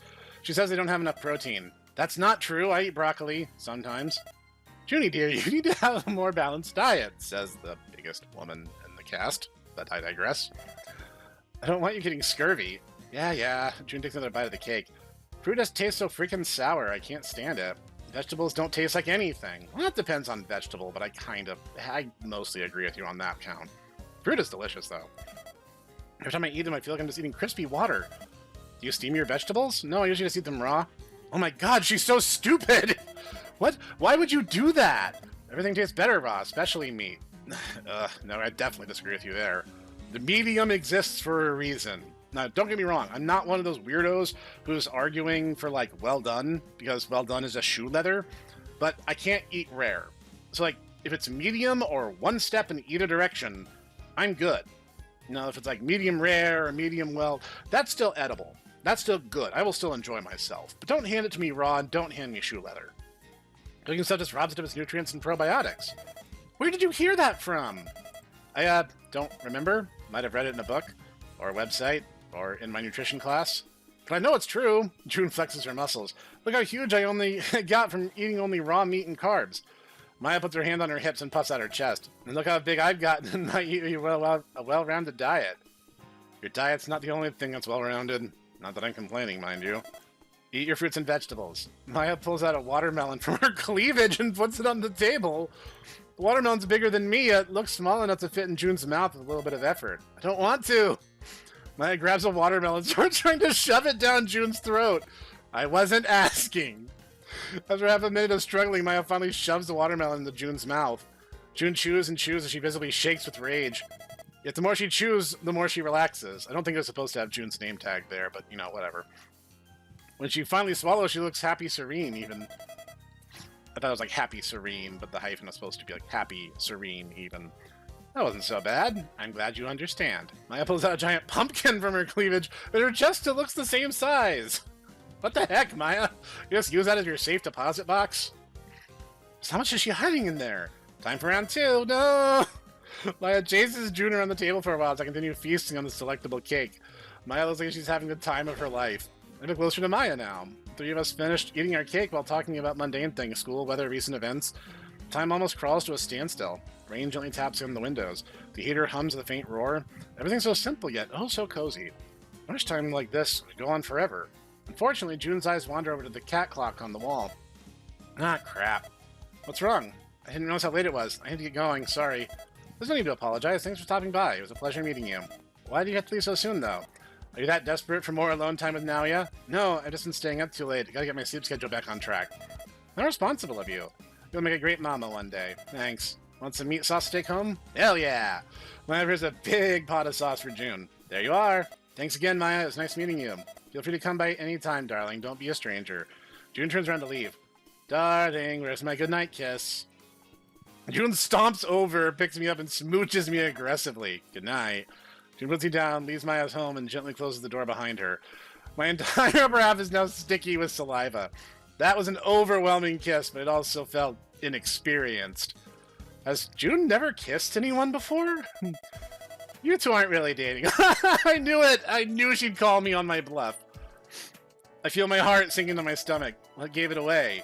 Let's just say woman's intuition. I suspect she would have said that regardless of cake choice, but honestly, her stuffing a watermelon and subsequently a pumpkin into June's mouth was well worth me making the mistake. I sigh. Sorry for lying to you. There's no need to apologize. It was cute. Plus, I'm just glad you're talking to girls your age. Thanks? That being said, that girl really is soft on you. Wait, really? Oh yeah, she just doesn't know it yet. Don't go breaking her heart, alright? I couldn't do that to June. She's great. Little eccentric at times, but great. Greater than me? Oh, Maya, you know the answer than that. Honestly, no. And it's not even close. What's wrong with June? She's adorable. She is. June is adorable. Nothing. June's cute. You're just way cuter. Come on, I'm nothing special. Wrong, you're fine as hell. The curves drive me crazy. Just watching you bounce and shake with every subtle motion captivates me. And you're so mature and responsible, caring and motherly. You're as adorable as you are sexy. Your laugh's super cute, too. Maya picks me up and hugs me close to her chest. You're very sweet. You're a good man, Naoya. Please don't say anything you'll regret. Save words like that for a woman your own age, okay? Without even waiting for a response, Maya gets out of her seat and heads for her door. A bit closer to Maya now. Maya carries me outside and puts me down gently before her front door. Thanks for coming over tonight, Naoya. It's always nice having dinner with you. Maya's smiling, but her smile doesn't reach her eyes. There's no point in asking why. I can tell she won't want to talk about it. Likewise, I give Maya's finger a quick hug. See you tomorrow. See you tomorrow. I head home, crawl into bed, and fall asleep with a belly full of pasta and cake. Best sleep I ever had. Sweet mercy. I'm not giving up. Not by a long shot. Think we're ready to go to the next stage? Let's find out. Feeling rather sleepy today. I don't have anything important going on. It's a little chilly outside. Forecast says it might rain soon, too. Perfect napping weather. Crawl into bed, throw the covers over me, and start drifting off to sleep. There is nothing like falling asleep during rain, am I right? Like, especially if it's like a really heavy rain, so it has that rhythm where it's tapping the windows. You know what I'm talking about. Bzz, bzz. I sigh and look at my phone. It's from Maya. It can go to voicemail. If it was important, she'd knock on my balcony. Soon enough, my phone stops ringing, only for it to start ringing again. Put it on silent, bury my head back under the... If someone calls you immediately afterwards, you might want to check just to make sure it's not an emergency. My apartment begins to shake as a mighty force taps against my balcony window. I peek out from my blankets and see Maya tapping on my balcony window. I sigh, slowly get out of bed, open the balcony window. Can I help you? Are you busy right now? Not anymore. I yawn. What do you need? I've lost my wedding ring, but I'm certain it's in my house somewhere. Is there any chance you can help me look for it? Huh? I glance over and see a shiny ring wrapped around Maya's finger. What do you mean you lost it? You're wearing it right now. Maya shakes her head and thrusts her ring finger into my room. No, this is a replica of my wedding ring. The original is still tiny-sized. Oh, where do you usually keep it? In my nightstand. And you already checked there. Yep, it's not there. That's unfortunate. Do you remember where or when you last saw it? Last saw it in my nightstand 2 days ago. Did you take it out? I think it might have gotten mixed in with my laundry. Do you want me to hop into your washing machine? Is that it? Pretty please, I'm begging you. I really need that ring back. Alright, can't say no to you. Yay, thank you, Naoya. Just let me get changed out of my PJs. That won't be necessary. Maya plucks me out of my room and transports me inside her home within seconds. Maya's den is a little more disheveled than usual. She looks like she's turned this place upside down, all in pursuit of a single ring. She gingerly steps over baskets of neatly folded clothes and pulled out drawers on her way to the closet. Pardon the mess, been trying to do some spring cleaning here too. She pulls open the closet to reveal a washing machine so large you could fit a few apartments in it. She opens the wash machine and gently lays me in. Good luck in there now, yeah? Do you need a light? No, got my phone. That should be plenty. I look around and realize how surreal it is to be inside of a washing machine. The interior almost looks like the inside of a spaceship.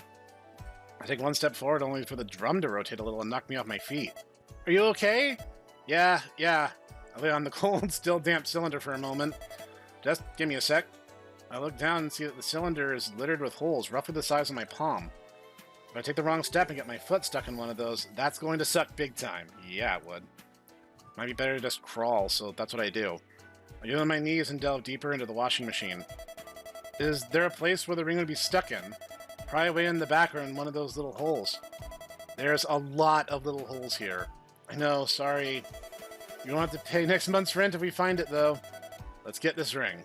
Start searching every nook and cranny of the washing machine. Thank you, I knew I could count on you. I start checking every nook and cranny I come across. This will surely take a while. Better make some small talk. So, what's this ring look like? A simple gold band. No bells, whistles, or gems. You can't miss it. I see. If you don't mind me asking, where did you get married? At the Asabi Brewery in Sapporo. Really? A brewery? Why? Breweries are fun. My hubby and I love Asabi too, so we figured why not. Did any parents object to the location? Our moms did, but our dads couldn't be happier. That's awesome. What was the ceremony like? Did you go for a Western-style wedding or a traditional one? Traditional all the way. If you wanted a Western one, we would have had to have it at a winery. Why not a church? Westerners love wine. I mean, I don't, but okay. They love it so much they even drink it at religious ceremonies, depending on sect. Really now, why do they do that? If I remember correctly, they do it to drink the blood of their god. Really? Yeah, I think their god bleeds wine. Look, we don't worship Dionysus here. Let's not get carried away here. They drink wine to obtain some of his power. That's rad. No, I want a Western wedding. Let me know when you have one. I hear they're super fun. Really? What's so fun about them? Peer into several holes and see no ring, only lint. Lots and lots of lint. Well, they cut into a big cake with an even bigger claymore. When you say big, I mean big. Some of these cakes are 8 meters tall. Why do they use a claymore? How else are you supposed to cut a cake that big? Fair point. What else makes Western weddings so special? They apparently give all the wedding guests guns. Well, maybe if you're in Texas. Before the wedding, the groom actually has to kidnap the bride from her father. It's not exactly how that works. I almost stepped into a hole trying to avoid a different hole. How does that work? Does he just pick her up and run around across a football field or something? Not sure. I've never seen it in person. Apparently supposed to add some spice to the wedding by simulating eloping. Ah, you like eloping, don't you? All women love eloping. It's so romantic. Maya, I don't really think you speak on behalf of all women, but that's just my hunch. It has everything. Defying parents, forbidden love, a sense of danger. There's nothing sexier. Want to elope right now, then? Let me think about it. She didn't flat out refuse. Hell yeah. If you were ever to remarry, would you want a Western-style wedding or a traditional one? I've already had a traditional wedding. Might as well mix it up and go Western. I'm never remarrying, though. What about you? Now this is my personal bias, and Naoya may very well... given his name, he's almost certainly Japanese, and therefore probably either Shintoist or Buddhist. But since I get the choice of making this call, it'd have to be Western, though Western in this context is a little bit deceptive, because generally when you say Western in Japan, you're talking about a Christian-style marriage, and there's also differences between sects. A Catholic wedding is about 5 times as long as one held in a Southern Baptist church. So, there can be big differences. Western weddings sound rad. I thought you'd say that. Why, though? I like cake, and I think the dresses look really pretty. Can't argue with you there. So what kind of cake do you want? Now, yeah, you shouldn't joke so casually like that. After half an hour of searching, I finally checked every nook and cranny of the machine. Find anything? No, sorry. Dang. Maya pulls me out and wanders back over to her den. Guess I'll have to start looking through my laundry then. Maya gently lays me in a laundry basket and starts sifting through piles of clothes. Check every pocket you can. It's possible I left it in one of my jeans. Got it. The fabric under me is abnormally soft and silky. I look under me and find that I'm sitting on a giant pink bra. Something about the fabric is soothing and incredibly exciting. Now is not the time, my dude.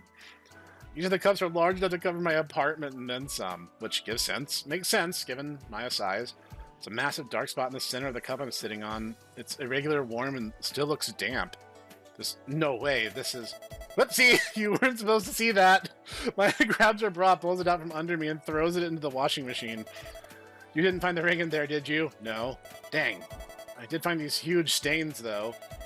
Huh, that's weird. Must have spilled tea on it sometime. Milk tea? Haha, yeah, I sure do love milk tea. Are you lactating? Not currently, but I do. Did you have kids? Maya shakes her head. No, I never had any children. How are you lactating? Have you ever heard of maternity tea? The thing expecting mother's drink to make lactation easier. I kinda, sorta, like to drink it. Why? Are you trying to get pregnant? No, I just think it's tasty. Alright then. There are medical conditions and certain physiological things that can cause a woman to lactate when she isn't expecting. That's not all that out of the ordinary. Please don't ask how I know this, but it's true. Look it up. Maya resumes searching through the closing pockets as well. You don't think it's weird, do you? Why would I think it's weird? Just my hubby thought it was weird. Not weird at all. You really think so?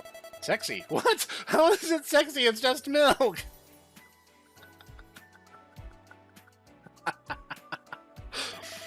Yeah, milk from a titty. I crawl inside some jean pockets, find nothing but lint and some coins. And I love me some milk. I think I understand where you're coming from. Dick's ejaculated beer. I have one in my mouth 24/7. Thank you, Maya. I continue searching through clothes for a few minutes. What is it like lactating? It's interesting. A bit cumbersome at times, though. Well, yeah, given the size of your chest. How so? Sometimes I lactate in my sleep, so I need to wash my sheets more often than I would otherwise. And they feel so bloated and swollen if I don't milk them for a few days.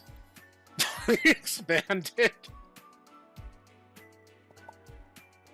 Look, this is a very serious, mature topic that adult people are having. This is not silly or goofy or perverted in any way. You at home are the one with the problem, not us. Interesting. Takes all my willpower to keep my voice from cracking. How does it feel when they're full? Honestly, kind of incredible. It hurts, but in a good way. No matter how much I try to hold it in, my boobs insist on making more milk than I can carry. It's almost like they have a mind of their own. Uh-huh. How does it feel when you empty them? Going to the bathroom after holding it in a while. I pinched the bridge of my nose and laughed. Wasn't expecting that comparison. It's true, there's nothing more relieving than relieving yourself after a long day. Uh-huh. If you don't mind me asking, what do you do with the milk? I store it in my fridge. No sense letting good milk go to waste. Can I have some? If you find my ring, I'll give you all the milk you want. Straight from the tap. If you're good. Ma'am, yes, ma'am. Now, yeah. This is a serious and mature conversation between adults. This is nothing. This isn't weird. It's not. It's not weird. No, definitely not weird. It's times like this where I'm really glad you guys can't see my face and how red it might be right now. I'll continue looking through Maya's clothes. I finished searching the laundry basket after only 5 minutes and began searching the rest of the living room. I look behind furniture, under furniture, even through little cracks in the walls. I'm leaving no stone unturned. I have to get my milk. Well, that's really motivated you. Maya neatly folds her clothes into a neat pile. Please, getting a free month's rent would motivate me more than sufficiently.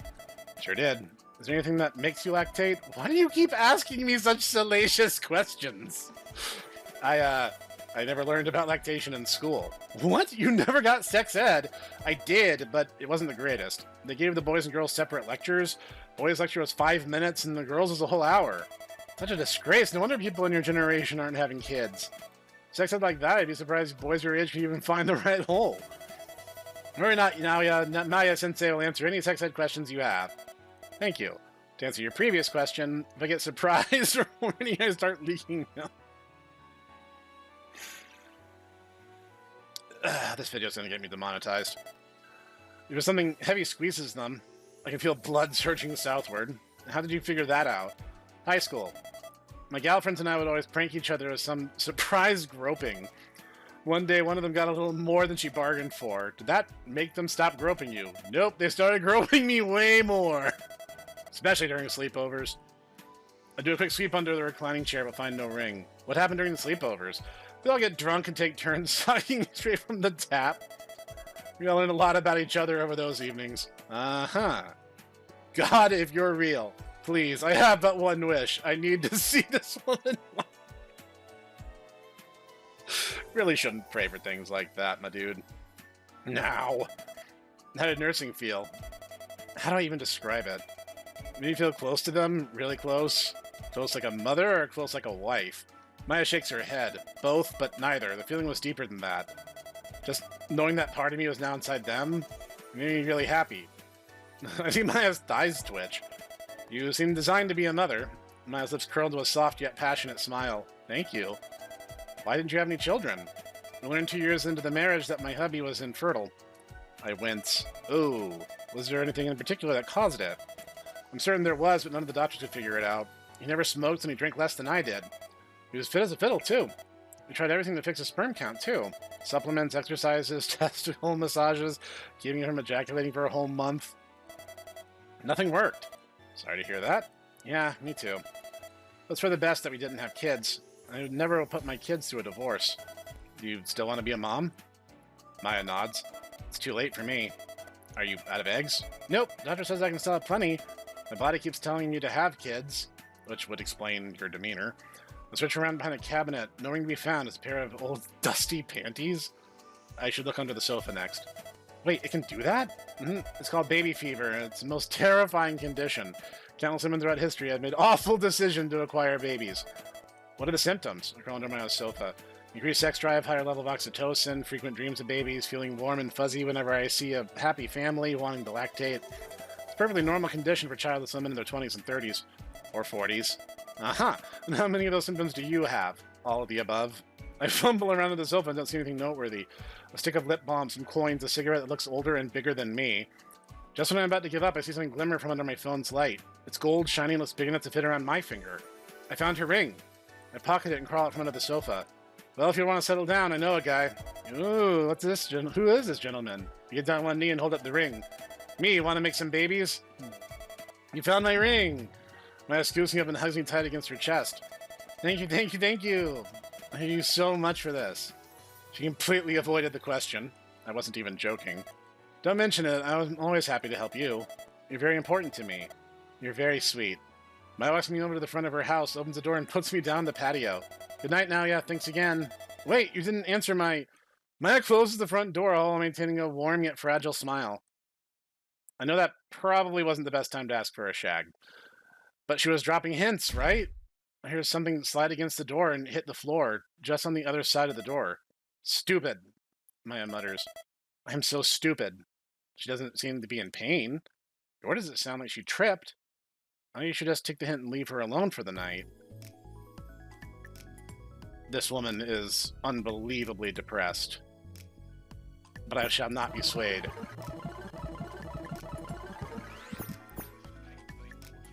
I should probably check in with the family, shouldn't I? Hey, Dad, how can I help you? Your mother's empty nesting hard. Help! What do you want me to do about it? I don't know. Maybe give her a grandchild to take care of. She's been looking at dog and human adoption websites the whole season so far. What if the grandchild is a giant too? Dang it, I'll just get her another dog instead. What's wrong with another dog? I thought you loved dogs. I do. I just don't like the dogs she wants. She's wanting to get a corgi, and I don't get it. Their stubby little legs freak me out. I don't want Zoe to get jealous. Come on, Zoe's not the jealous type. I don't know about that. She's gotten grumpier as she's gotten older. How old is she now? 9? 10? She's 14. Oh. Is she doing all right? Her hind legs are starting to give, and I'm not sure if she can see anymore. But she's still eating a bunch and happy to go on walks, so it's hard to say. Could have 2 years, could have 2 weeks. We'll see. And my dad hold back tears. Dad and I spend the rest of the phone call reminiscing about Zoe. She's a bratty, bitchy husky. She's been with the family since elementary school. She's almost like a sister to me. I wish she could live forever. I feel like I understand my dad a little better now. I feel more empathetic. That's good. Good on you now, yeah. Let's see. Try the empathy route this week. That's looking good. We're not going to get lucky 3 times in a row, are we?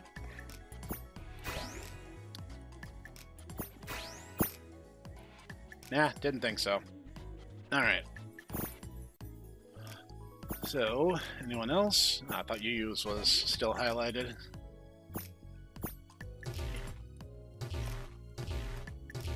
What the heck was that? Why did I just wash out the entire week? Let's go bug Fuko.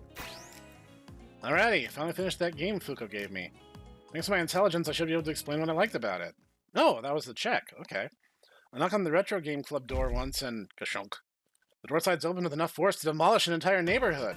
I look up and see Fuko gazing down at me with a big dumb grin on her face.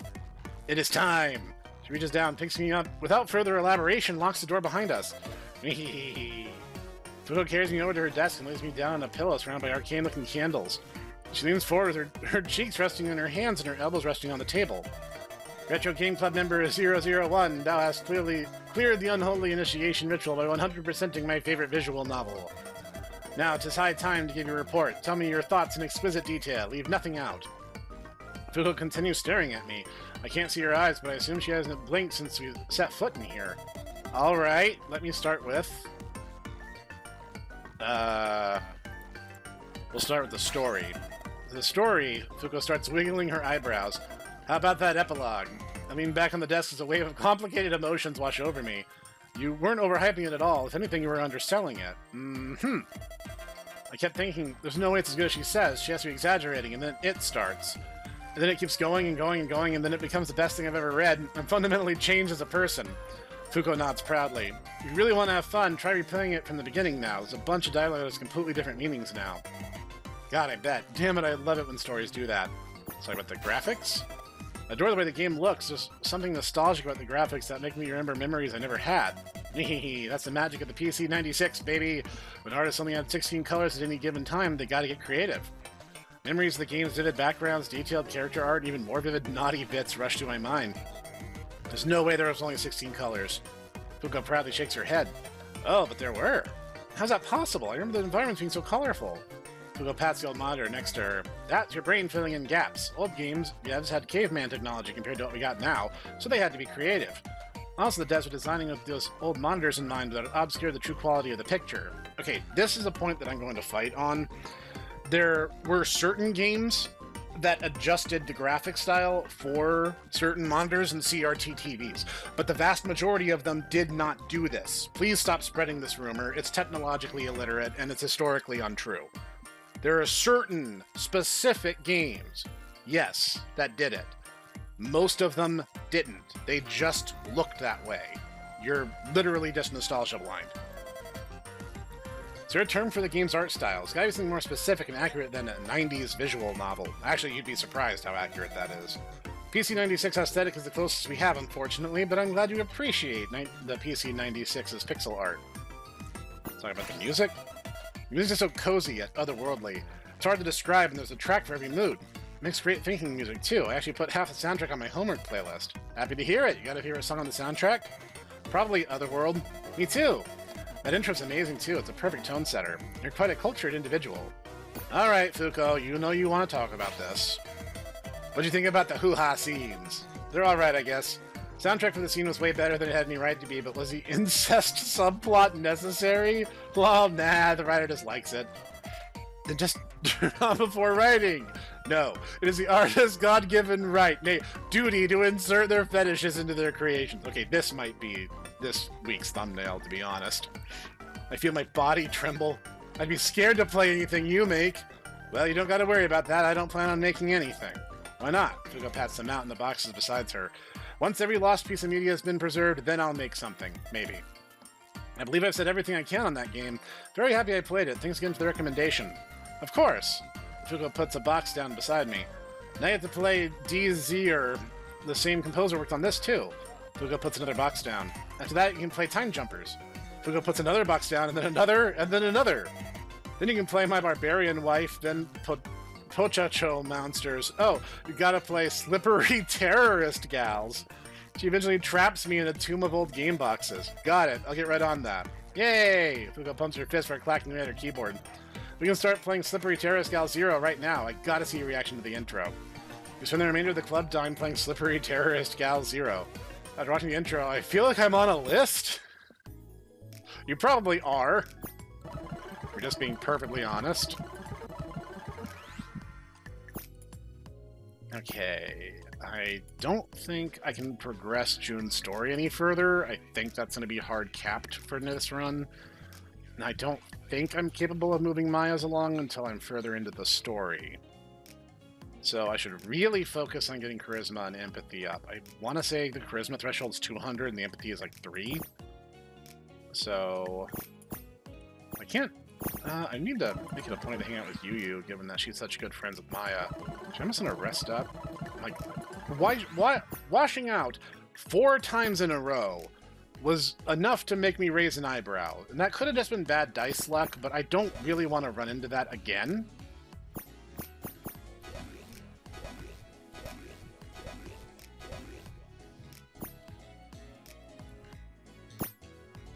Okay. We might be at saturation point, but I'll push a tiny bit further.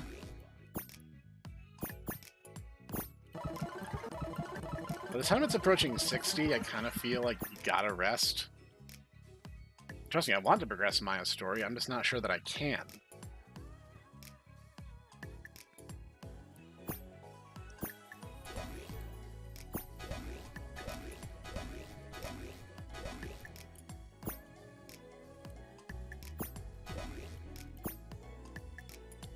Once I get into the 200, I'm probably going to try to interact with Maya again. Oh, there's Yu. Yeah, I should hang out with Yu. I'd like to work with Yu, but working fast food seems pretty hectic, especially with giant customers. I'll definitely need some courage. Not brave enough to go back to the wage cage. Okay. This is an indicator that this episode is supposed to stop here for now. I'm pretty sure that the college semester is going to pick up pretty soon if I'm reading the indicator right. So, that was today's episode, and that was extremely perverted. If my channel gets demonetized, you'll know why. But thank you for watching. This is a very fun series. I'm having a blast, and I hope you guys look forward to more. And I will see you in the next part.